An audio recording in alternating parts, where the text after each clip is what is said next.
PP līgumi nozīmē projektu partneru līgumu, kur mēs pievienojam apakšuzņēmēju līgumus. Mums šeit ir jau līguma summa, avansa summa, ieturējuma summa, un attiecīgi katram partnerim uz projektu būs izdevumi, kuri skaitīsies no līguma atlikuma. Mēs redzēsim, cik mums vēl ir jāmaksā partnerim. Un finanšu atlikums skaitīsies tajā brīdī, kad ir apmaksāts finanses. Uzējot šeit, varam redzēt, kā tas aprēķinās. Un finanšu atlikumā pārpalikumā visticamāk paliks ieturējuma procentu summa, kamēr neizmaksāsim to visu līdz galam.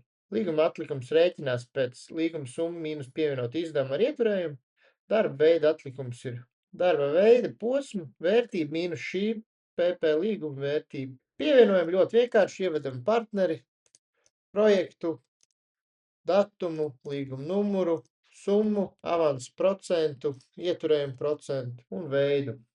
Un pievienojam. Šobrīd mums ir pieejams viens veids katram līgumam, liekam galveno un skatīsimies nākotnē, iespējams papildināsim ar vairāk veidiem. Kā arī līgumu pievienot var arī pie partneriem, izvēloties kādu no partneriem, labot to un pievienot šeit projektu, datumu, līguma numuru un tieši tāpat kā pie līgumiem.